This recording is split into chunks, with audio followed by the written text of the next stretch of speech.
ప్రస్థానత్రయంలో ఒకటి భగవద్గీత.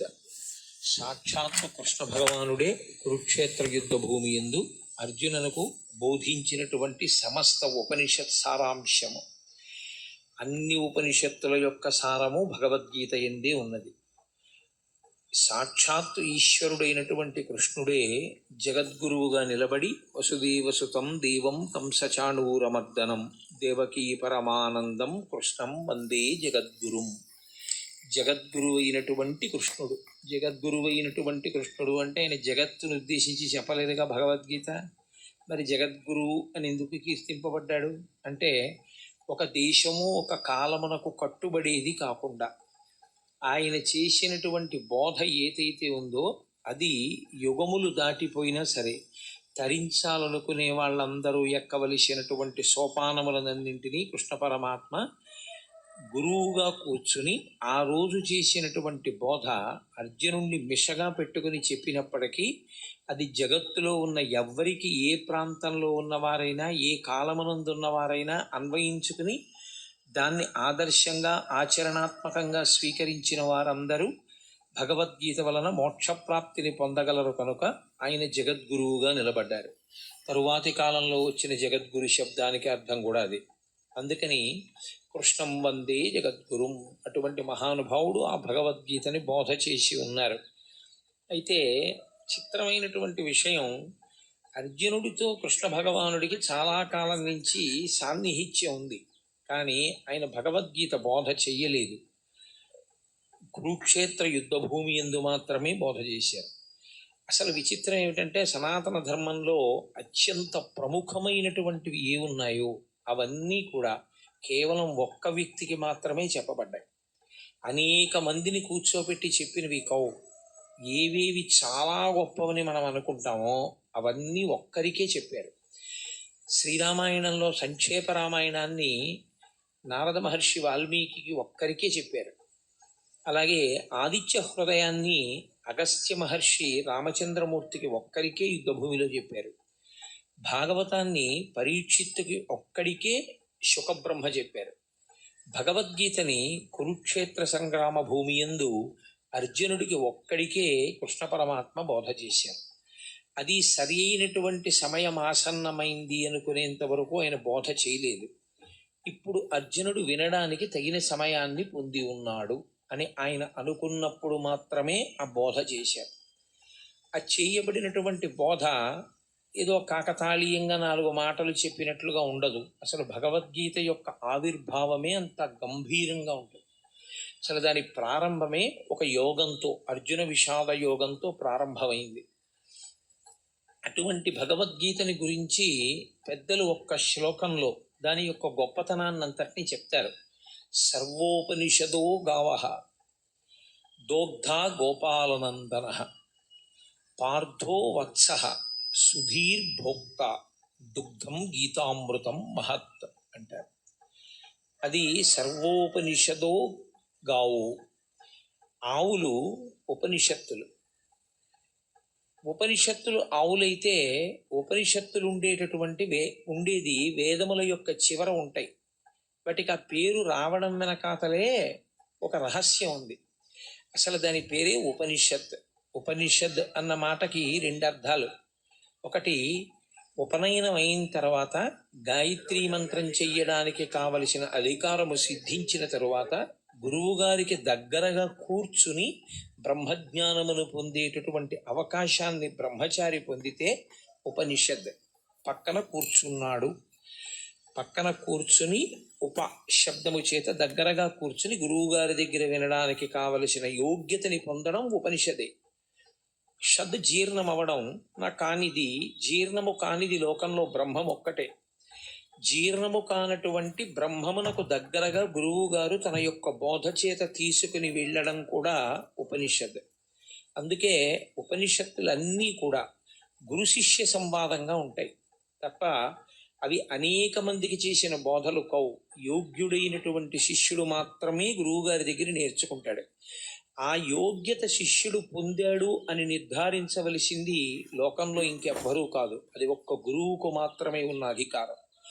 ఇతను ఈ స్థితిని పొంది ఉన్నాడు, ఇప్పుడు నేను బోధ చెయ్యవచ్చు అని గురువు ఎప్పుడు నమ్ముతాడో అప్పుడు మాత్రమే ఉపనిషత్ సారాంశమును బోధ చేస్తారు, లేదా అసలు ఉపనిషత్తుని బోధ చేస్తారు. అటువంటిది సమస్త ఉపనిషత్తుల సారమైనటువంటి భగవద్గీతని బోధ చేయడానికి ఏదో యోగ్యతని చూడవలసి ఉంటుంది కృష్ణ పరమాత్మ. అంతేకాని ఏ యోగ్యతలు లేకుండా ఇక్కడ ఏదో అడిగాడు ఇక్కడ చెప్పేస్తే బాగుంటుందని చెప్పింది కాదు యుద్ధ భూమిలో. అందుకే అది ఇంకొకరికి వినపడదు కూడా, ఒక్క అర్జునుడికి వినపడుతుంది. అది సర్వోపనిషదో గావో.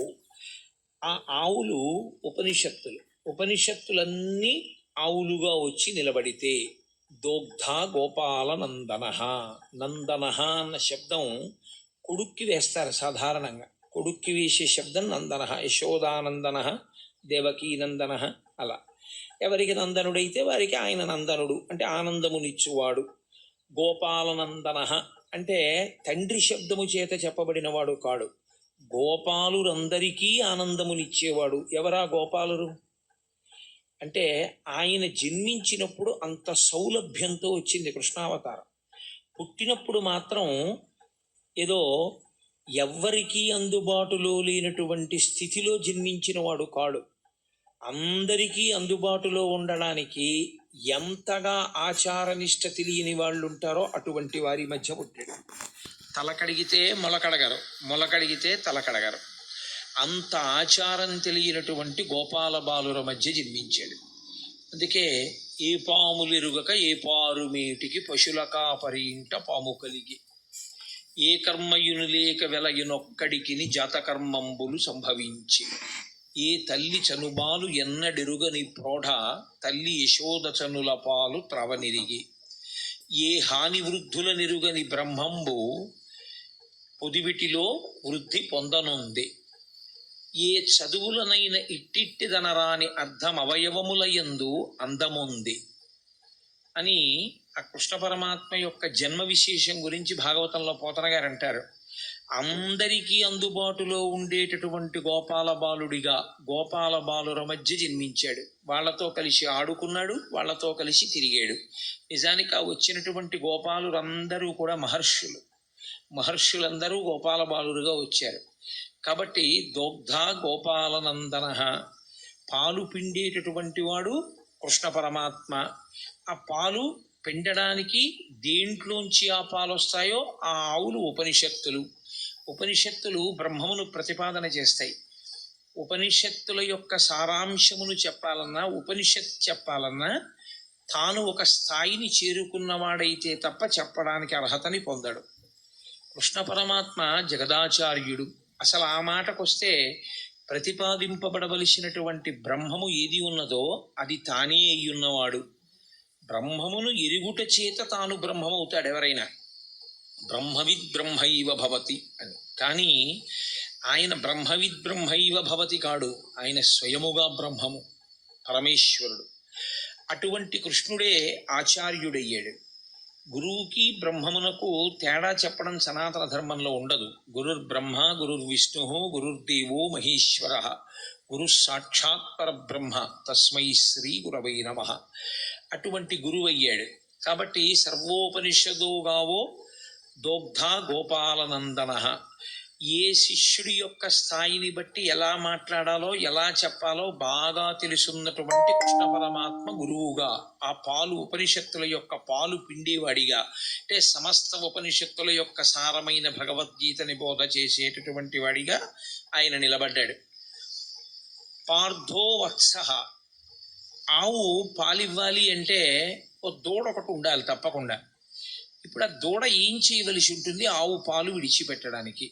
ఆవు పాలు తయారు చేసేటప్పుడు ఉండేటటువంటి ప్రక్రియ చిత్రంగా ఉంటుంది. అది గబగబా తినేస్తుంది. ఈ నూతి గట్టు మీద, చెరువు గట్టు మీద, నది గట్టు మీద ఉండే పసరిక గబగబా తిని తాను ఒక్క చోట కూర్చుని ఎంత ఆనందంతోటో నెమరవేస్తుంది. కడుపులో ఉన్నదాన్ని మళ్ళీ నోట్లోకి తెచ్చుకుని నోట్లో ఉన్నదాన్ని బాగా నమిలి మళ్ళీ లోపలికి పంపి ఆ పనికిరాని పచ్చగడ్డిలోంచి పసిపిల్లలు కూడా తాగి బ్రతకడానికి వీలైనటువంటిది, పరమ వృద్ధులైనటువంటి వారు, రోగులు కూడా తాగి బ్రతకగలిగినటువంటి పాలని తయారు చేస్తుంది.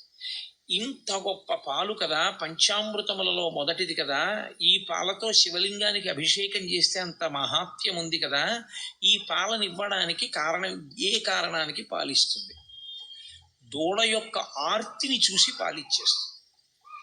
ఆర్తితో ఉన్న దూడ, అమ్మా నీ వలన తప్ప నా జీవితం ఎలా ఉంది అని ఆర్తి పొందినటువంటి దూడ పరిగెత్తుకుంటూ వచ్చి దాని శిరములు నోట్లో పెట్టుకు చప్పరించి 2 గుద్దులు గుద్దగానే విడిచిపెట్టేస్తుంది పాలు. గురువు గారికి ఉండేటటువంటి లక్షణం ఏమిటంటే, శిష్యులు ఆర్తితో వచ్చి గురువు గారి 2 పాదములు పట్టుకుని, గురువుగారు మీరు తప్ప నాకెవరు దిక్కు అని అడగగానే చెప్పకుండా ఉండలేక లోపల దాచుకోకుండా చెప్పేస్తాడు గురువుగారు. కాబట్టి ఆవు పాలని విడిచిపెట్టడానికి దూడ ఎలా హేతు అవుతుందో, గురువు జ్ఞానబోధ చెయ్యడానికి ఆర్తి కలిగినటువంటి శిష్యుడు అలా కారణమవుతాడు. కాబట్టి పార్థో వత్స. ఇప్పుడు పార్థుడు వత్సయ్యి ఆ పాలు రావడానికి కారణమయ్యాడు. ఆవు దూడ అన్ని పాలు తాగదు, అలా త్రాగడానికి అనుమతించరు కూడా. అది పాలు మిగులుస్తుంది. అలా మిగల్చబడినటువంటి పాలు లోకంలో ఎవరెవరు ఆ పాలు కావలసి ఉంటాయో ఆ పాలని ఆ రీతిలో వాడుకుంటారు. ఒకడు త్రాగి బతుకుతాడు, ఒకడు అభిషేకం చేసుకుని తరిస్తాడు, రకరకాలుగా వాడుకుంటారు. అలా సుధీర్భోక్త, ఎవరు ఈ పాలు త్రాగడానికి అర్హులు? సుధీహి అంటే మంచి బుద్ధి కలిగినటువంటి వాడెవరో, వితండవాదన చెయ్యని వాడెవరో, బ్రహ్మమునందు నిశ్చయాత్మకమైన బుద్ధి కలిగిన వాడెవరో, గురువు యందు గౌరవము కలిగిన వాడెవరో, ఎవరు సనాతన ధర్మమునందు విశ్వాసమున్నవాడో, ఎవడు పెడబుద్ధితో వినే లక్షణం లేనివాడో, అటువంటి వాడు ఈ పాలు త్రాగటానికి యోగ్యుడు. కాబట్టి సుధీహి భోక్త. అటువంటి పాలని దుగ్ధం గీతామృతం మహత్, ఈ గీత అనబడేటటువంటి అమృతాన్ని త్రాగవచ్చు. పాల సముద్రాన్ని చిలికితే ఒక అమృతం వచ్చింది, పరమేశ్వరుడి నోటిలోంచి ఒక అమృతం వచ్చింది. వాగ్రూపమైనటువంటి అమృతమే గీత. అందుకే ఆ అమృతం తాగడానికి చాలా కష్టం. గరుత్మంతుడే తీసుకొచ్చి దర్భల మీద పెట్టినా ఆవులు తాగలేకపోయాయి. కానీ గీతామృతం తాగడానికి సాధారణంగా అందరూ ఏ అవయవంతో తాగుతారో ఆ అవయవంతో తాగక్కర్లేదు, చెవులు దొప్పలు చేసుకుని వినగలిగితే చాలు. ఆ విశ్వాసంతో, ఆ భక్తితో ఎవరు కూర్చుని వింటారో అటువంటి వారందరూ ఈ అమృతాన్ని తాగడానికి అర్హులే. ఈ అమృతాన్ని ఎవరు సేవిస్తారో వాళ్ళకు ఒక లక్షణం ఉంటుంది. అమృతం తాగినవాడు ఇక మళ్ళీ పుట్టవలసిన అవసరం ఉండదు. కాబట్టి ఇదే చిట్టచివరిసారి శరీరాన్ని విడిచిపెట్టడం. కానీ త్రాగడం అంటూ జరిగినప్పుడు శరీరం ఉంటే కదా తాగాడు, శరీరం లేకుండా త్రాగడం అన్న మాట రాదు. కాబట్టి శరీరంతో ఉన్నాడు కాబట్టి తాగాడు, శరీరంతో ఉన్నాడు కాబట్టి అమృతం తాగాడు, శరీరంతో ఉండి తాగాడు కాబట్టి ఈసారి శరీరం పడవలసిందే. అది ప్రకృతికి సంబంధించిన నియమం. ఈసారి పడడం ఏదుందో అదే చిట్టచివరిసారి పడ్డం. ఇంకొకసారి పడవలసిన అవసరం ఎందుకు ఉండదంటే ఇంకొకసారి పుట్టవలసిన అవసరం లేదు కనుక. అంటే జనన మరణ చక్రము నుండి తప్పుకోవడమే అమృతము. ఆ అమృతము నోటితో తాగుతారు, దానికి అధికారము సిద్ధిస్తే. కానీ అలా అధికారం సిద్ధించి త్రాగారు అన్నవాళ్ళు మనకి కనపడరు. కానీ గీతామృతం తాగడానికి మాత్రం ఎల్లరూ యోగ్యులే. దీని చేత యోగ్యత సుధీహి భోక్త, మంచి బుద్ధి కలిగిన వాడైతే, అటువంటి మంచి నిర్ణయం చేసుకున్నవాడైతే, మనస్సు మంచిదయ్యుంటే, భగవంతుడి గురించి మనం తెలుసుకోవాలనేటటువంటి చిత్తమాలిన్యము లేకుండా కూర్చోగలిగిన వాడైతే అటువంటి వాడు ఈ అమృతమును త్రాగటానికి అర్హుడు. కాబట్టి భగవద్గీత వింటే ఏమొస్తుంది? భగవద్గీత వింటే కొడుకు ఉద్యోగం వస్తుంది, భగవద్గీత వింటే కూతురికి పెళ్ళి అవుతుంది అని ఫలశ్రుతులు చెప్పకూడదు. భగవద్గీత వింటే ఏమవుతుంది అంటే అది బ్రహ్మ విద్య కనుక మళ్ళీ పుట్టవలసినటువంటి అవసరాన్ని తీసేస్తుంది. ఇంకా ఇంతకన్నా గొప్పది మనుష్యుడు కోరవలసినది వేరొకటి ఉండదు. కాబట్టి అంత గొప్ప శక్తిని ఈ గీతామృతము ఇవ్వగలదు. అందుకే పెద్దలు గీత గురించి చెప్తూ ఒక మాట చెప్తారు. గీతతో సమానమైనవి అంటూ ఉంటే లోకంలో ఇంకొక 3 మాత్రమే ఉన్నాయి. అందుకే గంగా, గీత, గాయత్రి, గోవింద ఈ 4 చతుర్గకార సంయుక్తే పునర్జన్మ న విద్యతే. గీత గంగాచ గాయత్రి గోవిందీతి హృది స్థితే. ఎవరు ఈ 4 గుండెల యందు బాగా ఊంచుకుని నిలబెట్టుకుంటారో, మొదటిది గంగ. గంగని ఇక్కడ పెట్టుకోవడానికి ఏమి ఉండదు, గంగ యందు స్నానం చేయాలి. గంగ యందు స్నానం చేస్తే ఏమవుతుంది? గంగ యందు స్నానం చేస్తే పాపములు నశించిపోతాయి. పాపములు నశించిపోతే మళ్ళీ చేయడా? గంగలోంచి బయటకు వచ్చాక చెయ్యడని నమ్మకం ఏం లేదు. కానీ గంగలో స్నానం చేస్తే వచ్చేటటువంటి ఫలితము ఉత్తర జన్మల యందు కనపడుతుంది. కానీ గీత అనబడేటటువంటి గంగని త్రాగినవాడు ఇప్పుడే ఇక్కడే మోక్షానికి అధికారాన్ని పొందుతాడు. 2, అది పరమేశ్వరుని యొక్క శిరస్సుకి తగిలి కింద పడడం వల్ల అంత శక్తిని పొందింది. భవాంగపతితంతోయం పవిత్రమితి పస్పృశు అంటారు వాల్మీకి మహర్షి రామాయణంలో. గంగ హిమవంతుని పెద్ద కూతురిగా పరమేశ్వరుని యొక్క శరీరాన్ని తాకి హిమాలయ పర్వతాల మీద పడి తాను అనేక మార్గములలో ప్రవహించి త్రిపథగా అయింది కాబట్టి గంగకి శక్తి వచ్చింది. ఈ గంగ సాక్షాత్తుగా పరమేశ్వరుడి నోటిలోంచి ఆవిర్భవించినటువంటి ఈ గంగ ఎప్పుడో ఏ జన్మలోనో ఫలితమిచ్చేది కాదు.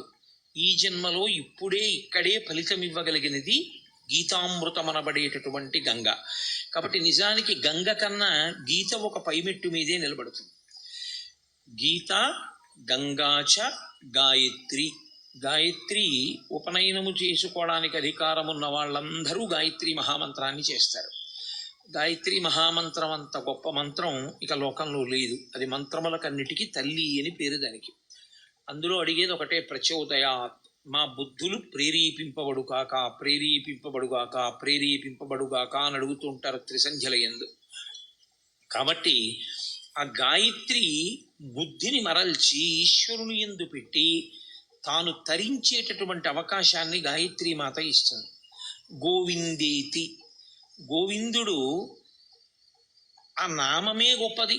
ఎందుచేత అంటే భగవంతునికి మిగిలినటువంటి పేర్లు ఏ ఉన్నాయో అవన్నీ బిరుదునామాలుగా వచ్చాయి. గోవిందనామం ఒకరు బిరుదునామంగా ఇచ్చింది కాదు, పరమేశ్వరుడు కష్టపడి సంపాదించుకున్న నామం. 7 రాత్రులు 7 పగళ్ళు గోవర్ధనోద్ధరణాన్ని చేసి చిటికిన వీల మీద పర్వతాన్ని ఎత్తి పట్టుకుని అందరినీ కాపాడితే, ఆయన్ని నమ్మకుండా విడిపోయిన వాళ్ళని కూడా ఆయన పిలిచి మరీ కాపాడాడు గోవిందనామంతో. అది గోవిందనామానికి ఉన్న గొప్పతనం. అంత సౌలభ్యంలో ఉన్న అవతారం. అందుకే గోవింద అంటే ఈశ్వరుడు ఉలిక్కి పడతాట. కారణం ఏమిటంటే, నేను ఆ నామాన్ని సంపాదించుకున్నది నేనే కష్టపడి 7 రాత్రులు 7 పవళ్ళు పర్వతాన్ని ఎత్తి పట్టుకుని నన్ను నమ్మకుండా పక్కకి వెళ్ళిపోయినటువంటి వాళ్ళని కూడా పిలిచి, బాలుండీతడు కొండదొడ్డది మహాభారంబు సైరింపగా దాలండోజిని దీని కింద నిలువంచింతింపగా బోలది శైలాంబోనిధి జంతు సంయుత ధరాచక్రంబుపై పడ్డ నాకేలల్లాడదు బంధులార నిలుడి క్రిందం ప్రమోదంబునన్ అంటాడు. మీరు బెంగపెట్టుకోకండి, ఈ కొండ కింద పడదు. సమస్త బ్రహ్మాండం వచ్చి కొండ మీద పడిపోయినా కొండ కింద పడకుండా పట్టుకుంటాను. కాబట్టి రండి రండి అని నమ్మకం లేని వాళ్ళని కూడా పిలిచి కొండ కింద నిలబెట్టి 7 రాత్రులు 7 పగళ్ళు మనుష్యులను, ఆవులను, దూడలను కాసినటువంటి కారణం చేత, కాపాడిన కారణం చేత పరమేశ్వరుడు సంపాదించుకున్నటువంటి నామము గోవిందనామము కాదు. గోవింద అంటే భూమిని కాపాడేవాడు, గోవింద అంటే వాక్కులకు అధిపతి అయినవాడు, గోవింద అంటే వాక్కును విస్తరించగలిగినటువంటి వాడు. వింద అన్న శబ్దానికి అర్థం తంతువుగా సాగడం. దూది పట్టుకుని ఇలా ఇలా ఇలా ఇలా ఇలా ఇలా తంతువు కింద తంతువులందు చేలమ విధంబునయే పరమేశుమూర్తి ఎందింతయు ఒప్పు భంగి అంటారు పోతన గారు. పెద్ద పెద్ద దారాల కింద ఒక కండిలోంచి వెడితే దాన్ని తంతు అంటారు. తంతువు కింద విస్తరిల్లి లోపల పరబ్రహ్మము శబ్దము చేత ఆవిష్కరింపబడితే గోవింద అంటారు. అంతర్బహిశ్చ తత్సర్వం వ్యాప్య నారాయణ స్థిత. నామరూపాత్మకంగా కనపడేటటువంటి జగత్తు కాదని దాని లోపల జీవుడిగా ఉన్నటువంటి బ్రహ్మం ఎవరున్నారో వాడిని గుర్తించడానికి నామరూపాలని ఆధారం చేసుకుని విశ్వమునందు విశ్వనాథుణ్ణి చూడగలిగినటువంటి ప్రజ్ఞాపాఠములు పెరగగలిగిన స్థితికి గోవింద అని పేరు. కాబట్టి ఆ గోవిందేతి హృది స్థితే, ఎవరు ఈ 4 గుండెలలో పెట్టుకుంటారో, అంటే సంతతము ఈ నాలుగింటిని స్మరణ చేస్తూ ఉంటారో అటువంటి వారందరూ కూడా పునర్జన్మ న విద్యతే, ఇక వాళ్ళు మళ్ళీ వేరొక శరీరాన్ని పొందవలసినటువంటి అవసరము ఉండదు. వాళ్ళు ఈ శరీరమే ఆఖరిసారి పడిపోవడం తప్ప వీరొకసారి శరీరము పడవలసిన అవసరం ఉండదంటే అసలు పుట్టనే పుట్టరు. అంత గొప్పవి ఈ నాలుగు. అంత గొప్పవైనటువంటి నాలుగులో ఒకటి గీత. ఈ గీత ఆవిర్భవించినటువంటి విధానం చాలా ఆశ్చర్యకరమైనటువంటి స్థితిలో ఆవిర్భవించింది. మీకు తెలుసు, మహాభారతంలో ఎంత కాదు అని పక్కకి తీసుకెళ్ళడానికి ప్రయత్నం చేసిన ఈశ్వరుని యొక్క అవతార ప్రయోజనమే రాక్షస సంహారము కనుక, ధర్మమును నిలబెట్టడం కనుక కురుక్షేత్రంలో కురుపాండవులు కలుసుకోవడం యుద్ధం కోసం అనివార్యమైంది. తీరా ఇద్దరూ వచ్చి కలుసుకున్నారు. ఇక యుద్ధం ప్రారంభం అవ్వాలి. ధర్మరాజు గారు పెద్దలకి నమస్కారం చేయడానికి వెళ్ళాడు. అంతవరకు అందులో ధర్మదోషమేం లేదు. వాళ్ళు కలుసుకున్నది కూడా ఎక్కడ అంటే ధర్మక్షేత్రే కురుక్షేత్రే, ధర్మక్షేత్రమైన కురుక్షేత్రంలో కలుసుకున్నారు. వ్యాస భగవానుడు గీతామృతాన్ని ప్రారంభం చేస్తూనే ధర్మ శబ్దంతో ప్రారంభం చేస్తాడు. ధర్మ అంటే పట్టుకోవలసినది, పట్టుకోవడంలో వైక్లభ్యం వస్తే మిమ్మల్ని రక్షించనిది అని గుర్తు.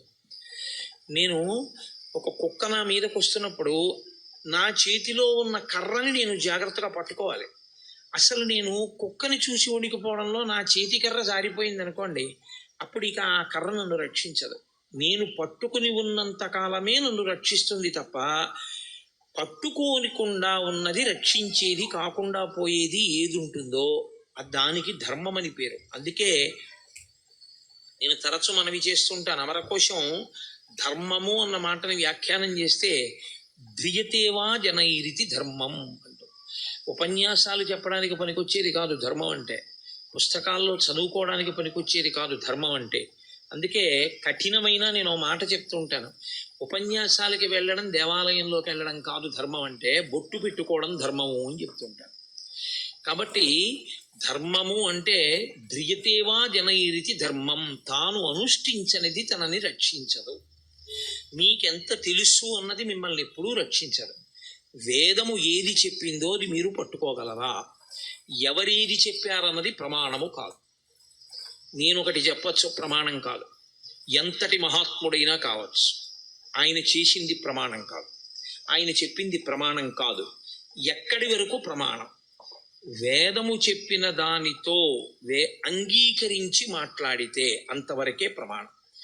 వేదము చెప్పిన దాన్ని వ్యతిరేకించి మాట్లాడితే, ఎక్కడ వరకు వేదాన్ని అంగీకరించి మాట్లాడాడో అక్కడ వరకు ప్రమాణవాక్కు మాట్లాడాడని, వేద వ్యతిరేకమైన మాట్లాడినదంతా కూడా దుస్తర్కం చేశాడని అంటారు.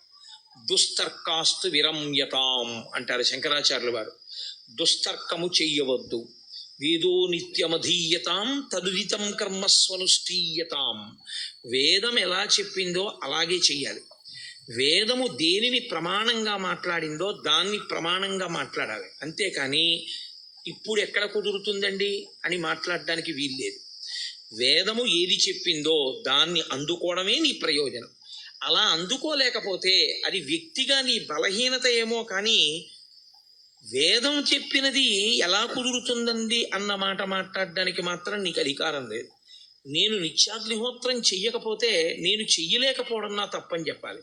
అంతేగాని నిత్యాగ్నిహోత్రం ఎక్కడ కుదురుతుందండి అన్నమాట నేను వాడడాన్ని మాత్రం శాస్త్రం అంగీకరించు. నీ తప్పు నువ్వు అంగీకరించాలి. అంతేగాని వేద ప్రమాణము యొక్క సాధ్యాసాధ్యములను విచారణ చేసే అధికారము నీకు లేదు. ధర్మం అంటే ఒక్కటే లోకంలో. ధర్మమనగా ఎవరు చెప్పినది ధర్మము కాదు, వేదం ఏది చెప్పిందో అదొక్కటే ధర్మము. వ్యాస హృదయమంతా వ్యాసోచ్ఛిష్టం జగత్ సర్వం. వ్యాసుడి యొక్క ఎంగిలి ఈ లోకంలో వచ్చిన వాంగ్మయం అంతా, వ్యాసుని యొక్క హృదయమంతా ధర్మమే. ధర్మం ధర్మం ధర్మం. దానికోసమే ఆయన 18 పురాణములను ఇచ్చాడు, 4 వేదములను విభాగం చేశాడు, బ్రహ్మసూత్రములను ఇచ్చాడు. ఇన్ని ఇవ్వడానికి కారణం ధర్మాన్ని పట్టుకోండి. ధర్మం ఒక్కటే మిమ్మల్ని రక్షిస్తుంది. ధర్మం ఒక్కటే మళ్ళీ పునర్జన్మ లేకుండా కూడా చెయ్యగలదు. ఎవడు ధర్మాన్ని పట్టుకోబోయి ధర్మం పట్టుకున్నాననుకుని అధర్మాన్ని పట్టుకుంటున్నాడో వాడికి ధర్మము యొక్క ఫలితము పొందలేడు. అది కుదిరేటటువంటి విషయం కాదు. పైకి తాను ధర్మం పట్టుకున్నానని అనుకుంటున్నాడు, కానీ తాను పట్టుకున్నది ధర్మము కాదు. స్వధర్మో నిధనం శ్రేయ పరధర్మో భయావహ. తనకి కాని ధర్మం పట్టుకున్నవాడు తాను తరించలేడు. కాబట్టి ధర్మమే ప్రాతిపదిక. అందుకే ప్రారంభమే మంగళవాచకంగా దీన్ని తీసుకున్నారు వ్యాసుల వారంటే ధర్మశబ్దాన్ని తీసుకున్నారు.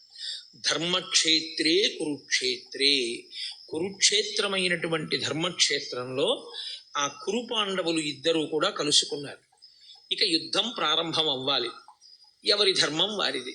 లోకంలో ధర్మరాజు గారు ఎదురుగుండా కనపడినటువంటి పెద్దవాడు, వంశకర్త, మహానుభావుడు భీష్ముడు. భీష్మ ద్రోణాది మహాపురుషులకు నమస్కారం చేయడం కోసమని ధర్మరాజు గారు వెళ్ళారు. అర్జునుడు ఇరుపక్షముల మధ్యలో నిలబెట్టబడినటువంటి రథంలో నిలబడి ఉన్నాడు. కృష్ణ భగవానుడు అన్నాడు, అర్జున చూడొక్కసారి ఇరుపక్షములలో మోహరించిన సైన్యాన్ని చూడు. ఎందుచేత అర్జునుడే ప్రధానంగా రాక్షస సంహారము అంటే రాక్షసులే కురువీరుల వైపు ఉన్నారు, లేదా కురువీరులుగా ఉన్నారు. ఇప్పుడు వాళ్ళని సంహరించాలి. అందుకే అతనికి అంత శస్త్రాస్త్ర సంపదనంతటిని ఇప్పించాడు కృష్ణ పరమాత్మ. చూడవయా, ఒక్కసారి వాళ్ళతో యుద్ధం చేయాలి నువ్వు. అడుగో భీష్ముడు, అడుగో ద్రోణుడు, అడుగో కృపుడు, అడుగో శల్యుడు, అడుగో అశ్వత్థామ, అడుగో దుర్యోధనుడు, వరుసగా అందరినీ చూపించాడు. నిలబడినవాడు నిలబడినట్టు వెంటనే అర్జునుడు ఒక మాట అన్నాడు. అందుకనది అర్జున విషాద యోగమైంది. నకాంక్షే విజయం కృష్ణ నచ రాజ్యం సుఖానిచ కిన్నో రాజ్యేన గోవింద కిం భోగైర్జీవితేనవా. ఈ శ్లోకాలు అర్థం చేసుకోవడంలో వచ్చినటువంటి వైక్లభ్యంతో అక్కర్లేని వ్యాఖ్యానాలు చేస్తున్న వాళ్ళు ఉన్నారు లోకంలో. ఆయనకి కూడని ధర్మాన్ని ఆయన మాట్లాడాడు. ఆయన అన్నాడు, నకాంక్షే విజయం కృష్ణ. ఏమొస్తుంది ఇప్పుడు వీళ్ళందరినీ చంపేస్తే?